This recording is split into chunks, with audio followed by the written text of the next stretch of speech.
page-turners, and welcome back to the channel. I'm Matthew, the man with a hat, who reads. And today we are looking back at the month that was. This is my March 2024 wrap-up. March was rough for my reading. Oh, well, compared to January and February, it was rough. It wasn't a terrible month, but we hit just a wall with our reading. We hit a reading slump in the middle to late part of the month. We did kind of come back out of it towards the end of the month, and we're going to talk about all those things and then some. But of course, we start with statistics. So in March, I read 9 books this past month. That's down from last year when we read nearly double that, when we read 16. Which brings our year-to-date total to 35 books read. It's tied with last year at the same point. So the lead we had over last year is gone. But that's okay. I have a very ambitious TBR for April, and if it goes as good as I hope, we will pull away again from last year and get back on track to setting a new total record like I would like to do. So, what did I read in April? Well, April. What did I read in April? It isn't April yet. We're just getting started with April. What did I read in March? I was going for a mystery theme for the month, so a lot of these are more in that vein. And the first one I finished was a Dick Francis mystery, The Danger. Essentially, our character works for this company that helps people when there's kidnappings going on. They kind of help their clients through getting their missing persons back from these kidnappers. It was very interesting. I loved the structure of the story in this one. I really enjoyed just how it was set up. I liked the characters. I liked that it kept kind of tying back. Everything was kind of tying together.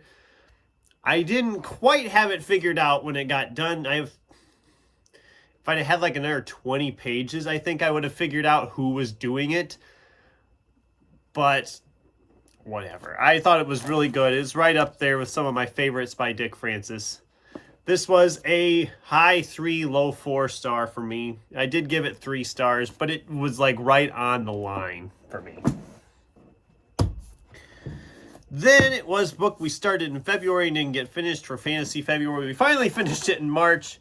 This was Joe Abercrombie's The Blade Itself, and this is another fantasy series I have started that I will not be progressing any further with. I didn't like this that much. I wanted to. I was so excited to pick this up. I've been having it sitting here and like, oh, I really want to read that, and it just... I know this is a very popular book. This is a very unpopular opinion, I know, but it just didn't work for me. It felt entirely like set up for future books without really telling a story of its own. And I know it's the first in a trilogy, so you're going to be setting things up, but usually when you read a trilogy, each book at least kind of has some little standalone story with it. This one just didn't have that for me at all. I liked the characters for the most part. I liked some of the setup we were getting. I just, as a whole, just didn't care. And it's so long. It's like, just over 500 pages. And it feels it. I'm bummed that I'm not going to continue with this because it just didn't work for me.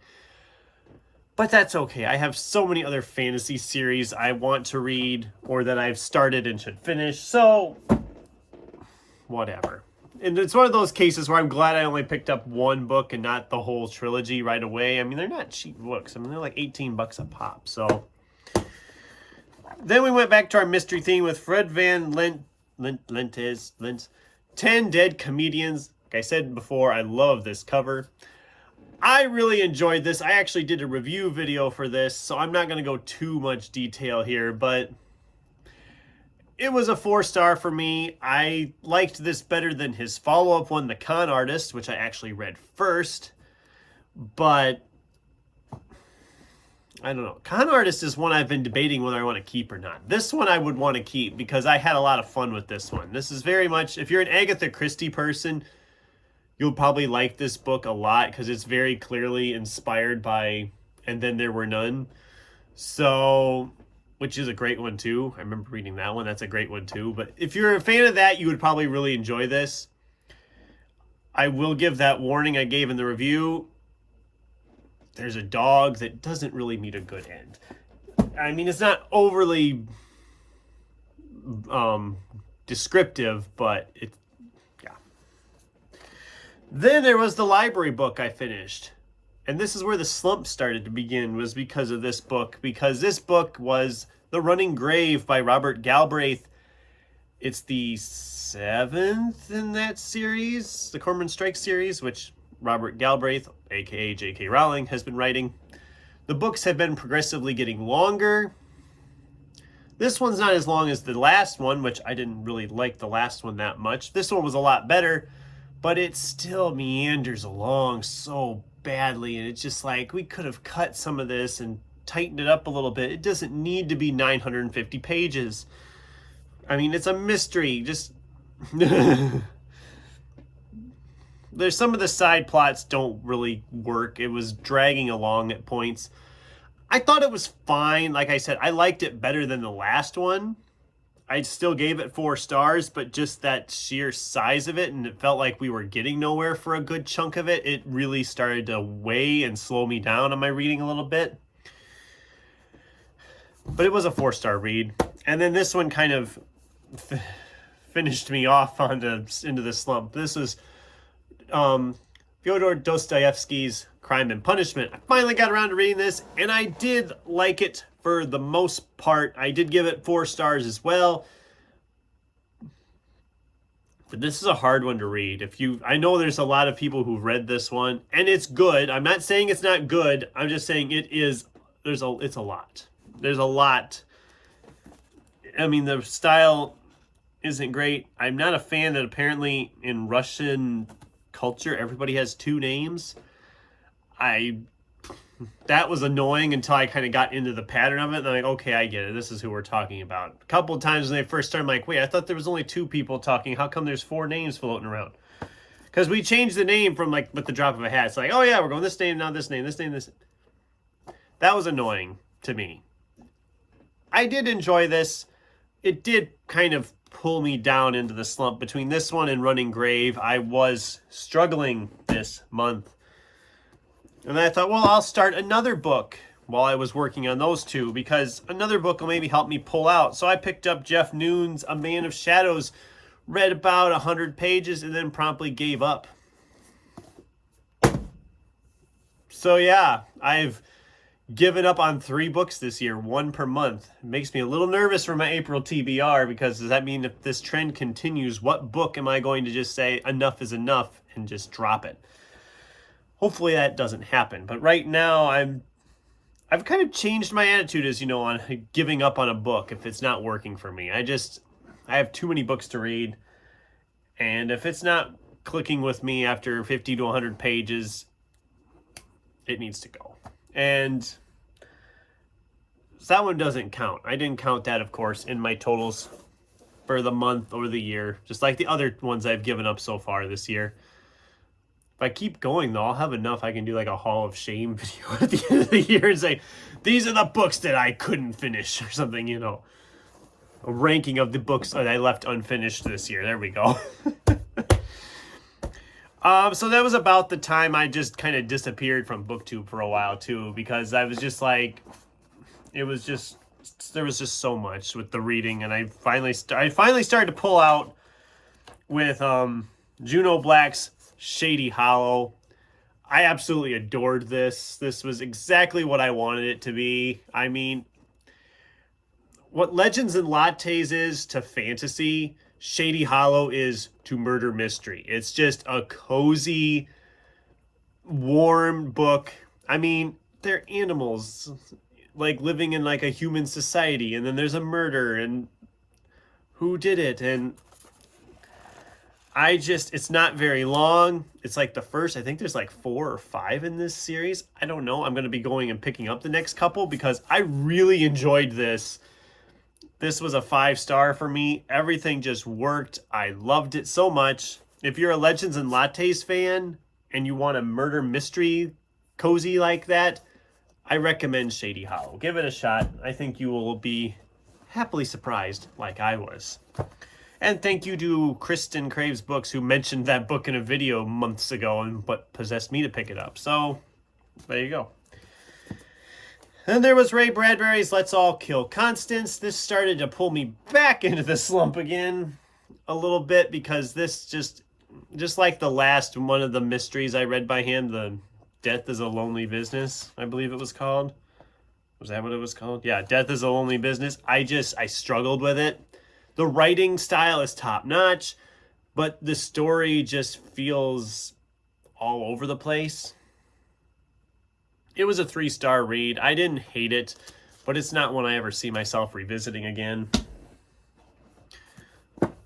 Then there was Max Allan Collins' Girl Most Likely. Max Allan Collins is an author I've read in the past and have really enjoyed. I was excited to pick this one up, but I became even more excited as I started reading it, because the action of this book is predominantly set around the city of Galena, Illinois, which is a place I've been multiple times. I love going there, and I'm sure other people have had this feeling before, where you're reading a book set in a place that you've either lived in or you've been to. It's just so cool to see little spots that you're like, oh, I've been there. Oh, I've walked past there. I've been on that street that they're talking about. And so that was really, really cool. And Galena's just a cool city in general. I mean, if you haven't been there, they are like, their main street is just like solid businesses, shops, restaurants. You can kill a whole day there. And it's like specialty shops. It's like really cool stuff. There's a really cool shop I like to frequent where I've bought a lot of books in the past. Someday I'll get a video filmed there if it works out. But it's just a really cool town, city. And the book was a lot of fun too. Murder mystery set in there. And I do want to pick up, there's a sequel to this one as well, called Girl Can't Help It, I believe it's called. So I have another book to look for. Because, you know, I needed help finding books to look for. But whatever.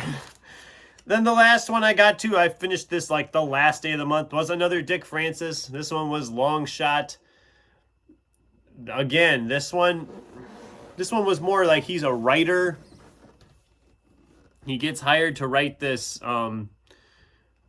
guy's biography. And, of course, stumbles into this mystery around them with more murder and all that fun stuff. I did kind of figure out who was going to do it in this one. I had it kind of figured out. And I didn't think the motives were as good as they were in the other one, if that makes any sense. I had more issues with this one. It was still a 3-star because, I mean, it is Dick Francis. You can't go wrong. But I did struggle with this one a little bit more compared to The Danger, which I thought was a better book. But yeah, that was what I read. Ouch. In March.